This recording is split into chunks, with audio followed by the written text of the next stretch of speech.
देखिए, भारतीय राजनीति में सम्मान सिर्फ ताज नहीं होता है, कभी कभी वह आने वाले दौर का संदेश भी होता है। और जब बात देश के शीर्ष स्तर नागरिक सम्मान भारत रत्न की हो, तो उसके पीछे की सियासत और भी दिलचस्प हो जाती है। बिहार में इन दिनों ठीक ऐसा ही दृश्य बन भी रहा है, जहां सम्मान की मांग ने राजनीतिक तापमान भी बढ़ा के रख दिया है। नमस्कार, मैं फरीदा गजल और आप देख रहे हैं एक न्यूज 24। देखिए, बिहार की राजनीति में इस समय भारत रत्न सबसे चर्चित शब्द भी बन गया है। सीएम नीतीश कुमार के लिए भारत रत्न की मांग उठाने के बाद कुछ ही दिनों बाद अब यह मांग लालू प्रसाद यादव के लिए भी उठ गई है। और यह आवाज किसी और की नहीं, बल्कि उनके बड़े बेटे तेज प्रताप यादव की ओर से आई है। खबर ने एक और वजह से सुर्खियों में पकड़ ली है। तेज प्रताप हाल ही में राजनीतिक खींचतान के चलते घर से अलग रह रहे हैं और अब पिता के सम्मान के मुद्दे पर खुलकर मोर्चा भी खोल रहे हैं। यानी यह मामला सिर्फ सम्मान की मांग नहीं है, बल्कि घरेलू और राजनीतिक दोनों प्रस्तावों पर वाला घटनाक्रम भी बन चुका है। तेज प्रताप यादव ने बयान दिया है कि लालू प्रसाद यादव ने देश में सामाजिक न्याय, पिछड़ों और दलितों की राजनीति को नई पहचान दिलाई है, इसलिए वे भारत रत्न के हकदार भी हैं। तेज प्रताप का यह बयान दो चीजों की तरफ इशारा भी करता है। पहला, कि लालू यादव की राजनीतिक विरासत को मजबूत से स्थापित करना, और दूसरा, बिहार में सम्मान की राजनीति को केंद्र में लाना।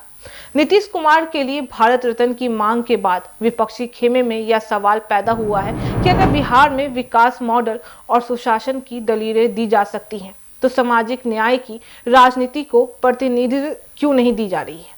इतनी बहस ने लालू प्रसाद यादव का नाम केंद्र में ला दिया है। लालू यादव का राजनीतिक सफर हमेशा से विवादों, संघर्षों और बड़े जनाधार से जुड़ा रहा है। उन्होंने मंडल राजनीति के दौर में पिछड़ों और गरीबों को राजनीतिक पहचान दिलाई है, आरक्षण के सवाल को मुख्य धारा में स्थापित भी किया है और बिहार की जाति आधारित राजनीति में निर्णायक भूमिका भी निभाई है। इन कारणों को तेज प्रताप ने भारत रत्न का आधार बनाया है।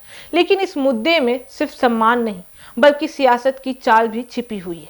राजनीतिक विशेषज्ञों के मुताबिक यह बयान 3 स्तर पर असर डाल सकता है, जैसे कि महागठबंधन के भीतर राजनीतिक एकजुटता का संदेश। दूसरा, विरोधियों पर दबाव कि अगर नीतीश के लिए सम्मान सही है तो लालू के लिए क्यों नहीं।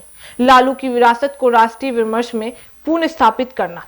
साथ ही यह बयान ऐसे समय में आया है जब तेजस्वी यादव विपक्ष के प्रमुख चेहरे के रूप में उभर भी रहे और तेज प्रताप लगातार अपनी राजनीतिक जगह भी तलाश रहे। इस संदर्भ में यह मुद्दा उनके लिए अपनी भूमिका वापस स्थापित करने का अवसर भी माना जा रहा है। बता दें कि मामले की तीसरी परत है भावनात्मक, जैसे तेज प्रताप का घर से अलग रहना और पिता के सम्मान पर मोर्चा खोलना इसे परिवार के भीतर की राजनीति से भी जोड़ देते हैं। यही वजह है कि इस बयान ने सिर्फ सुर्खियां नहीं, बल्कि व्याख्याएं भी पैदा कर दी हैं। कुल मिलाकर देखें तो भारत रत्न की मांग ने बिहार में राजनीतिक विमर्श को नया मोड़ भी दे दिया है। सम्मान को लेकर शुरू हुई इस चर्चा ने अब राजनीतिक विरासत, नेतृत्व, राजनीति और परिवार चारों बिंदुओं पर फैल भी चुकी है। और आने वाले समय में देखना होगा कि यह मांग सिर्फ बयान बनकर रह जाती है या किसी बड़े राजनीतिक संदेश का आधार भी बनती है। लेकिन इतना साफ है कि बिहार की राजनीति में सम्मान अब सिर्फ गौरव नहीं, बल्कि राजनीति का हिस्सा भी बन चुका है। बाकी इस मामले पे आपकी क्या राय है, आप हमें कमेंट करके जरूर बताओ। ऐसी तमाम खबरों के लिए देखते रहिए न्यूज़ 24। हर खबर सबसे पहले, सबसे सटीक। वीडियो को लाइक करें, शेयर करें और चैनल को सब्सक्राइब करना ना भूलें। धन्यवाद।